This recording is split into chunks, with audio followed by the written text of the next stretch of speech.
মুহাম্মদুর রাসূলুল্লাহ সাল্লাল্লাহু আলাইহি ওয়াসাল্লাম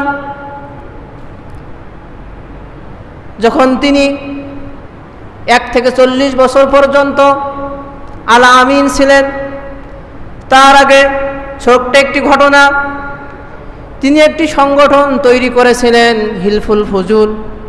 তখন তার বয়স 17 থেকে 18 বছর। ইয়ামান থেকে একজন ব্যক্তি হজে এসেছিলেন কিছু মালপত্র জিনিসপত্র নিয়ে, যে তিনি হজও করবেন এবং সেগুলো বেশি তার পরিবারকেও চালাবেন। কিছু কাপড় নিয়ে আসছিলেন। ইয়ামানের কাপড় সেই সময় অনেক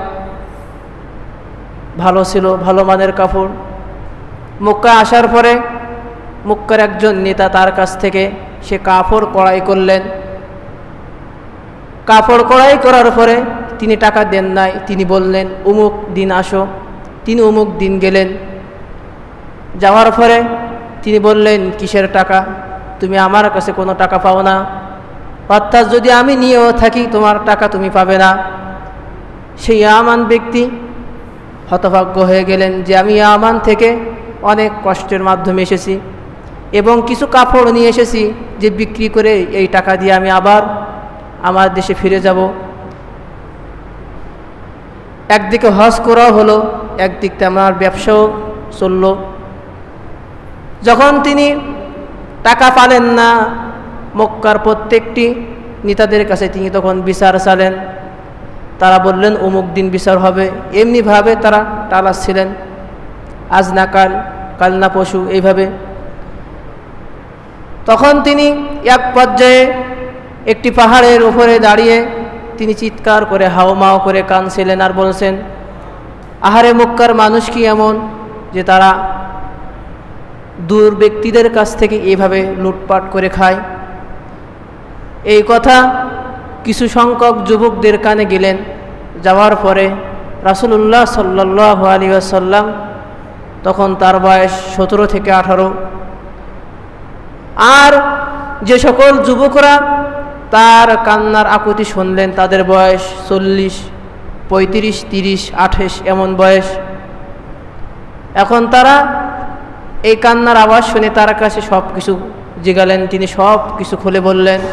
বলার পরে রাসূলুল্লাহ সাল্লাল্লাহু আলাইহি সাল্লামের নেতৃত্বে একটি সংগঠন তিনি তৈরি করলেন, তার নাম হিলফুল ফুজুল। সেখান থেকে তিনি সেই সংগঠনের নেতৃত্ব দান করা শুরু করলেন। তার নেতৃত্বে মক্কায় যত অবিচার, যত মামলা, যত মানুষের উপরে লুটতারাজ, ডাকাতি, সন্ত্রাসী হয়, ওই সকল যুবকদের কারণে অনেক কিছু মক্কা থেকে সরে গেল।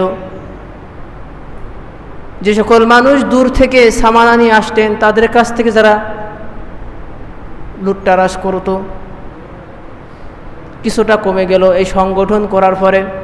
রাসূলুল্লাহ সাল্লাল্লাহু আলাইহি সাল্লাম ধীরে ধীরে এক এক পা করে 40 বছর পর্যন্ত তিনি গেলেন। যাওয়ার পরে তিনি যখন নবুয়ত পালেন, নবুয়ত পাওয়ার পরে রাসূলুল্লাহ সাল্লাল্লাহু আলাইহি সাল্লাম হেরা গুহায় প্রথম পাওয়ার পরে তিনি ভয় পেলেন, ওইদিকে আমরা যাচ্ছি না। কিছুদিন পরে তার মক্কাবাসীদের সামনে তিনি একটি পাহাড়ের উপরে দাঁড়িয়ে বললেন, ও আমার কওমের মানুষ, তোমরা কি আমাকে বিশ্বাস করো, স্বীকার করো? তারা সকলেই বললেন, ইয়া মুহাম্মদ, আমরা এতদিন পর্যন্ত তোমাকে বিশ্বাস করে এসেছি, এখন কেন বিশ্বাস করব না? তখন তিনি বললেন, আমি যেটা বলবো এটা কি তোমরা বিশ্বাস করো? বললে, হ্যাঁ, আমরা এটাই বিশ্বাস করব। তখন মুহাম্মদ রাসূলুল্লাহ বললেন, আজ তোমাদের কাছে নতুন একটা সংবাদ আমি দিতে চাই। সেটা হচ্ছে, তোমরা তো আল্লাহকে মানো, আমিও আল্লাহকে মানি, কিন্তু আল্লাহ তাআলা আমাকে নবী হিসেবে তোমাদের মাঝে পাঠিয়েছেন। আর আল্লাহ তাআলা লা তুশরিক বিল্লাহ, লা ইলাহা ইল্লাল্লাহ, আল্লাহ ছাড়া কোনো ইলাহা নেই, কোনো মাবুদ নেই, এটা কি তোমরা মানতে রাজি? আবু জাহেল, উতবা, সাহিবা, ওলীদ ইবনে মুগীরা, যারা আল্লাহ রসুলকে আল আমিন উপাধি দিয়েছিলেন, সত্যবাদী হিসেবে মানতেন, তারা এক বাক্যে বললেন, মুহাম্মদ পাগল হয়ে গিয়েছে, মুহাম্মাদের মুখ থেকে যা আসছে তাই বলছে।